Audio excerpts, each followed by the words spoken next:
India shift అవ్వాలంటే మీరు యాక్చువల్‌గా ఎలా ప్లాన్ చేసుకోవాలి? ఈ పర్టిక్యులర్ వీడియోలో నేను ఒక ఐడియా ఇస్తా. అంటే మనం అక్కడ సెక్యూర్ లైఫ్ కొంత బిల్డ్ చేసుకోవటం కోసం నేను చాలా వీడియోలు చేస్తా ఉన్నా. మోస్ట్ ప్రాబబ్లీ ఆ వీడియోలన్నీ కలిపి ఒక ప్లేలిస్ట్ లాగా తయారు చేసి పెడతా నేను. అందులో మీరు ఏమన్నా నచ్చిన వీడియోలు కావాలంటే మీరు చూసుకోవచ్చు. దాంట్లో రియల్ ఎస్టేట్ గురించి, తర్వాత మన అపార్ట్మెంట్ కొనాలా, హౌస్ కొనాలా, ఇలా ఒక సిరీస్ ఆఫ్ వీడియోస్ నన్ను ఆల్రెడీ నలుగురు కామెంట్లో మెన్షన్ చేశారు. ఇంతకుముందు నేను పెట్టిన వీడియోకి చేయండి సార్ కంటిన్యూస్గా, సో హెల్ప్ అవుతుంది మాకు మేము ప్లాన్ చేసుకోవాలంటే అనేసి. సో మీరు ఎవరైనా సరే అబ్రాడ్ నుంచి ఇండియా షిఫ్ట్ అవ్వాలి అంటే ఒక ప్లాన్ ఆఫ్ యాక్షన్ ఎలా చేసుకుంటే బెటరు, దీంట్లో నా ఓన్ స్టోరీ, నేను అబ్రాడ్ నుంచి షిఫ్ట్ అయినప్పుడు ఎలా ప్లాన్ చేసుకున్నాను అనేది నేను క్లారిటీగా చెప్తా. మీరైతే లాస్ట్ వరకు చూడండి. ఫస్ట్ థింగ్ ఏంటంటే మీరు స్ట్రాంగ్గా అనుకుంటేనే వెళ్ళగలుగుతారు ఇండియాకి. ఇప్పుడున్న పరిస్థితుల్లో బయట ఇమిగ్రేషన్ గురించి తెలుసు కదా, ప్రతి కంట్రీలో ఏదో ఒక హెడ్ఏక్ అయితే వస్తుంది. ఇక అమెరికాలో H1 అది అదొక గోల, యూకేలో చూసుకుంటే ఇండియన్స్ ఎక్కువయ్యారని, కెనడాలో చూసుకుంటే అక్కడ ఇండియన్స్ ఎక్కువయ్యారని, ఇక ఆస్ట్రేలియాలో చూసుకుంటే అదొక గోల ప్రతి చోట. సో ఇప్పుడు ఉన్న పరిస్థితులు ఏంటంటే ఫ్యూచర్లో సెటిల్మెంట్ అవ్వడం అనేది కొంచెం ఇబ్బంది. ఇంకొకటి, సెటిల్ అవ్వాలి, గ్రీన్ కార్డ్ వచ్చింది, నో ప్రాబ్లం, అదొక పెద్ద హెడ్ఏక్. ఎందుకంటే గ్రీన్ కార్డ్ వచ్చిన తర్వాత జాబ్ దొరకలేదు అనుకోండి, ఇప్పుడున్న అన్సర్టనిటీకి జాబులు సరిగ్గా రావట్లేదు, లే ఆఫ్స్ జరుగుతున్నాయి. సో ఎటు పోయి ఎటు వచ్చినా ప్లాన్ బి కింద మీరు ఇండియా వెళ్తే ఒకవేళ ఎలా సెటిల్ అవ్వాలనేది ప్లాన్ జాగ్రత్త చేసి పెట్టుకోండి. ఇప్పుడు నేను చెప్పేది ఏంటంటే ఫైనాన్షియల్ బర్డెన్ తగ్గించుకోవడానికి నేను ఎలా ప్లాన్ చేసుకున్నానో అది మీకు చెప్తా. సో సేమ్ ఫాలో అయితే అవ్వండి. మరి ఇండియా వెళ్ళి మళ్ళీ ఎందుకు వెనక్కి వచ్చావు బ్రదర్ నువ్వు అంటే, యాక్చువల్గా నాకు ఎటువంటి ఆస్తులు అంతస్తులు ప్రాపర్టీస్ లేవండి. నేను కేవలం జాబ్ మీద సర్వైవ్ అయ్యేటువంటి వాడిని. కాబట్టి ఏంటంటే నేను కొన్ని రోజులు నా పర్సనల్ ప్రయత్నాలు చేసుకున్నా. దానికి సంబంధించిన ఇంతకుముందు ఒక వీడియోలో పెట్టా నేను, మిస్ అయితే కింద డిస్క్రిప్షన్లో పెడతా, మీరు వెళ్ళి చూడండి. మళ్ళీ సేమ్ రొటీన్గా అదే మాట మనం మాడుకోవడం వేస్ట్ మనం. కాబట్టి నేను అనుకున్న సిచ్యువేషన్లో అనుకున్న ప్లాన్స్ నాకు వర్కౌట్ కాలే. మళ్ళీ కొన్ని రోజులు జాబ్ చేస్తే కానీ నేను సర్వైవ్ కాలేను. అందుకని చెప్పి జాబ్ చేద్దామని వచ్చాను నేను ప్రస్తుతానికి. దాంతోపాటు వ్లాగ్స్ చేద్దాం అనేసి వచ్చాను అనమాట. సో అది మెయిన్ రీజన్. ఇంకా ఆ టైం అంతా మనం వేస్ట్ చేసుకోవద్దు. నెక్స్ట్ ఏంటంటే, ఫస్ట్ ఆఫ్ ఆల్ మీరు ఇండియాకి వెళ్ళి సెటిల్ అవ్వాలి అనుకుంటే వెళ్ళే టైంకి వీలైనంత వరకు డెట్ ఫ్రీగా ఉండేటట్టు చూసుకోండి. ఇది మెయిన్. ఎందుకంటే అబ్రాడ్లో మీరు సంపాదించే సంపాదన కొంత కన్వర్ట్ చేస్తే ఇప్పుడున్న డాలర్ రేటు కానీ లేకపోతే జీబీపీ రేటు కానీ చూసుకుంటే ఇండియాకి కన్వర్ట్ చేస్తే చాలా డబ్బులు ఎక్కువ వస్తాయి. ఇదివరకు మీద ఇప్పుడు ఎక్కువ వస్తున్నాయి. కాబట్టి మీరు ఇండియాకి ప్లాన్ ఎలా చేస్తారంటే, ఫ్యామిలీ ఉన్న వాళ్ళైతే కనుక ఫస్ట్ మన ఫ్యామిలీ వాళ్ళ గురించి మాట్లాడి తర్వాత బ్యాచిలర్స్ గురించి మాట్లాడదాం. ఫ్యామిలీ ఉన్న వాళ్ళు ఏం చేస్తారంటే, మీరు మీ ఫ్యామిలీని ఫస్ట్ పంపించడానికి ప్రయత్నం చేయండి. అదే వైఫ్కి జాబ్ ఉంది, పిల్లలకి పిల్లలు చూసుకోవాలి అది ఇది అన్నా కూడా వీలైనంత వరకు మీరు వెళ్ళేసి ఫస్ట్ ఒక అపార్ట్మెంట్ ఏదో కొనేసి వాళ్ళని జాగ్రత్తగా సెక్యూర్ చేసి పెట్టండి. విల్లాలలో ఎక్కడో తెల్లాపూర్ దగ్గర లేకపోతే హైటెక్ సిటీ దగ్గర అంత లగ్జరీ అవసరం లేదు. మన సెటిల్మెంట్ చేసుకునేటప్పుడు ఎప్పుడైనా కానీ కింద నుంచి పైకి వెళ్ళాలి. కానీ ఒకేసారి మనం ఫారెన్ నుంచి వచ్చాము మనం పెద్ద విల్లాలోనే ఉండగలం, అలా ఉండకూడదు. సెక్యూరిటీ అనేది ఎప్పుడైనా ఇంపార్టెంట్ అనమాట. మనం లేకుండా వైఫ్ అండ్ పిల్లలు ఉంటున్నారు అంటే ఏంటంటే కొంత సెక్యూర్గా వాళ్ళని జాగ్రత్తగా ఉండాలి. ఎక్కడ ఉంచుతారు?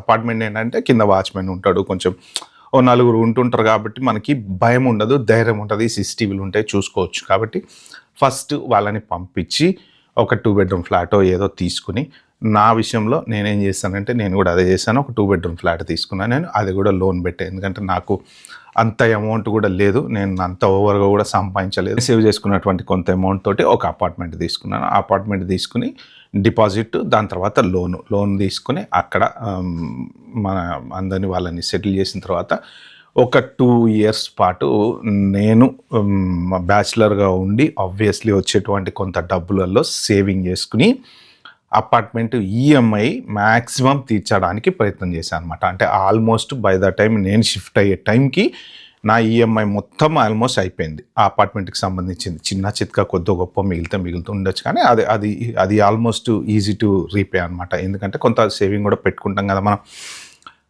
వెళ్ళగానే నాకు జాబ్ చేసే ఉద్దేశం లేదు. ఒక్కొక్కళ్ళకి ఒక్కొక్క ఐడియాస్, ఒక్కొక్క థాట్స్ ఉంటుంటాయి. ఒకళ్ళు సినిమాల్లో పోదాం అనుకుంటారు, లేకపోతే బిజినెస్ చేద్దాం అనుకుంటారు, లేకపోతే ఒకళ్ళు ఏదో ఊర్లో సెటిల్ అవుదాం అనుకుంటారు. ఇలా రకరకాల ఆలోచనలు అనేవి ఉంటాయి. ఒకళ్ళు IT జాబే చేసుకుందాం అనుకుంటారు. మీరు ఎలా ప్లాన్ చేసుకుంటున్నారో దానికి తగ్గట్టు ఫైనాన్షియల్గా మీరు ఫస్ట్ మీకు డబ్బులు బాగా ఉంటే పెద్ద ఇల్లు కొనుక్కోండి, నో ప్రాబ్లం. కానీ రీజనబుల్గా మనం ఎప్పుడైనా కానీ లోన్ ఫ్రీ హౌస్ ఒకటి మనకు ఉందనుకోండి, ఇక దానంత ఉత్తమం ఇంకోట్లేదు. కార్ అక్కర్లేదు, ఏం అక్కర్లేదు, ఇవన్నీ పక్కన పెడితే loan free debt free house మనకు ఉంది. ప్రశాంతంగా ఆ కరెంటు బిల్లు కట్టుకుంటూ, వాటర్ బిల్లు ఏదైనా ఉంటే కట్టుకుంటూ ప్రశాంతంగా ఎట్లయినా బతకచ్చు, జాబ్ లేపని ఎట్లయినా సర్వైవ్ కావచ్చు. కానీ నెలకి మళ్ళీ 40,000, 50,000, 30,000 ఈఎంఐలు ఉన్నాయంటే కొంచెం హెడ్ఏక్ అవుతుంది. ఇది మెయిన్ అనమాట. సో అపార్ట్మెంట్ లోన్ అంతా తీర్చేసిన తర్వాత నెక్స్ట్ థాట్ ఏముంటుంది, పిల్లల్ని ఎక్కడ జాయిన్ చేయాలి. నేను చాలా నార్మల్ స్కూల్లో జాయిన్ చేశానండి, రీజనబుల్లీ వెల్ స్కూల్, ఏంటంటే ఉన్న వాటిలలో ది బెస్ట్ స్కూల్ ఎత్తుకుని జాయిన్ చేశా. కానీ నేను 2.5 లక్షలు, 3 లక్షలు, 4 లక్షలు, 5 లక్షలు అనే కాంపిటీషన్ ఉన్నటువంటి స్కూల్లో ఎక్కడ జాయిన్ చేయలేదు. నార్మల్ స్కూల్లో ఎత్తుకున్న ఉన్న వాటిలో టాప్ స్కూల్లో జాయిన్ చేశా. రీజనబుల్లీ చాలా తక్కువ, ఎంత సంవత్సరానికి ఒక 50,000, 60,000 అనమాట. ఓకే, ఇక్కడ వచ్చే సమస్యలు ఏంటనేది నేను మీకు క్లారిటీగా చెప్తాను. ఇప్పుడు మీరు జాగ్రత్తగా వినండి. ఫస్ట్ ఆఫ్ ఆల్ ఓకే, ఎక్కడైతే మనం స్కూల్లో జాయిన్ చేసామో, ఎక్కడైతే మనం అపార్ట్మెంట్ కొనుక్కున్నామో, మనకి చుట్టుపక్కల ఉండేటువంటి జనాలు ఉంటారు చూసారా, వాళ్ళంతా రాళ్ళు పట్టుకొని రెడీగా ఉంటారు అనమాట. ఇలా ఇలా ఇలా ఇలా వేస్తూ ఉంటారు. ఎక్కడ మనం తీసుకొచ్చి వీళ్ళని ఇక్కడ సెటిల్ చేసి పిల్లల్ని స్కూల్లో జాయిన్ చేసి మళ్ళీ వెళ్ళి మన పనిలో, మన జాబ్లో మనం ఉంటాం. ఎందుకు అంటే మనకు కొంత సేవింగ్ అనేది చేసుకొని తర్వాత అన్ని డెట్లన్నీ క్లియర్ చేసుకొని మళ్ళీ ఇండియా వద్దామన్న ఆలోచనతో మనం ఉంటాం. కానీ ఇక్కడ ఈలోపు ఏం జరుగుతుందో తెలుసా, అటుపక్కడు వచ్చి, అరే మీరు ఫారెన్ నుంచి వచ్చి ఏంటి ఇక్కడ ఇంత చిన్న అపార్ట్మెంట్ కొనుక్కున్నారేంటి, మీరు పెద్ద ఇల్లు కొనుక్కోలేదా అని ఒకళ్ళు, మీ పిల్లల్ని ఏంటి తీసుకుపోయి ఈ చెత్త స్కూల్లో వేసారేంటి, మీరు అక్కడ ఓ పెద్ద స్కూల్ ఉంది, ఇక్కడ ఇంకో స్కూల్ ఉంది, బాజ్పేటలో ఇంకో స్కూల్ ఉంది, ఫారెన్ నుంచి వచ్చి మీరు ఎట్లాంటి స్కూళ్ళల్లో జాయిన్ చేస్తారా, ఎన్ఆర్ఐలు మీరేందమ్మా ఇట్లా చేశారు అని చెప్పి వాళ్ళు ఇలాగా ఇక అక్కడ ఇక్కడ చుట్టాలు, ఇంట్లో వాళ్ళు, బయట వాళ్ళు వీళ్ళు రకరకాలుగా మనల్ని ఎలా చూస్తారంటే, మనం అబ్రాడ్ వెళ్ళి ఏదో బంగారం గనులన్నీ తవ్వుకొని ఆ గనులన్నీ మూటలో మోసుకొని మనం వచ్చి ఇండియాకి వచ్చి అవన్నీ అట్లా పెట్టుకొని అంత ఉన్నా కానీ మనం ఇలాగ ఏం చేస్తున్నాము అన్నట్టు, అంటే మనం అబ్రాడ్లో సంపాదించలేదు, వేస్ట్గా వచ్చేసామని కొంతమంది అంటారు. మీరు అలా ఉండి కూడా ఇలా ఎలా బతుకుతున్నారని ఇంకొంతమంది అంటారు. అంటే దీంట్లో 2 రకాల బాణాలు పడతాయి అన్నమాట. దానివల్ల ఏమవుతుందంటే, ఇక్కడ ఈ లేడీస్ కొంచెం వాళ్ళు ఏంటంటే, కొంత మగవాళ్ళకి ఆడవాళ్ళకు ఉన్న తేడా ఏంటంటే, ఆడవాళ్ళు తొందరగా ఇదైపోతుంటారు పాపం. వాళ్ళు తప్పేం కాదు, కానీ అలాంటివన్నీ అనేటప్పటికి వాళ్ళల్లో కూడా 10 సార్లు అంటే 11సారి ఏమవుద్దండి మనకి ఇది మారిపోతుంది మైండ్ సెట్. నిజమే కదా, మనమేంది చిన్న 2 బెడ్రూమ్లో ఉంటున్నాం, మనం అమెరికాలో ఇంత జాబులు చేసుకొని ఇంత డబ్బులు సంపాదించుకొని వచ్చి మనం ఈ 2 బెడ్రూమ్లో ఉంటున్నాం అనేసి ఈ మొగుళ్ళతో గొడవలు పట్టడం మొదలు పెడతారు అనమాట. ఇది జనరల్గా జరిగేది. సో మీరు స్ట్రాంగ్గా ఉండాలి. ఫస్ట్ ఆఫ్ ఆల్ ఏంటంటే, 10 మంది 10 రకాలుగా మాట్లాడతారు ఇండియా వెళ్ళిన తర్వాత, అది నైజం. వాళ్ళ వే ఆఫ్ అది ప్రతి చోట ఉంటుందండి. మనం ఇండియాలోనే అనుకుంటున్నాం కానీ అమెరికాలో కూడా ఉంది తెలుసా, అది ఫారెన్లో కూడా ఉంది తెలుసా. పక్కోడి మీద ఏడుపు, పక్కోడి గురించి ఆలోచన, పక్కోడు ఎదుగుతున్నాడేమో, పక్కోడికి జాబ్ రాలేదేమో, మనం అనుకుంటాం ఇండియాలోనే అట్లా చేస్తున్నారని. ఆ ఇండియన్సే కదండి ఇక్కడికి వచ్చింది, ఆతాన్లో ముక్కలే కదా, ఆ గుడ్డలో మనకు సామెత కూడా ఉంది కదా, ఆతాన్లో ముక్కే కదా అని. సో ఆ మెంటాలిటీయే ఇక్కడికి వచ్చింది. ఇక్కడికి వచ్చినా మనం అవే మెంటాలిటీస్ ఉన్నాయి, పెద్దగా ఏం మారలే.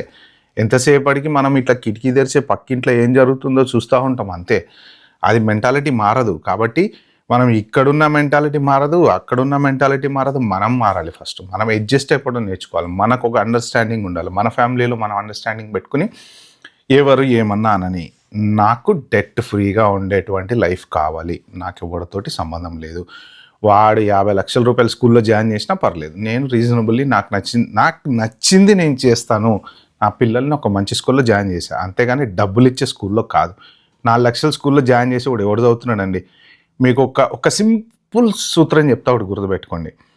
50,000 కట్టి చదివేటువంటి పిల్లలు కానీ, 20,000 కట్టి చదివేటువంటి పిల్లలు కానీ, సంవత్సరానికి 3.5-4 లక్షలు కట్టి చదివేటువంటి పిల్లలు కానీ, చివరికి అందరూ వచ్చేది ఎక్కడికో తెలుసా, మళ్ళా సేమ్ చైనాకి.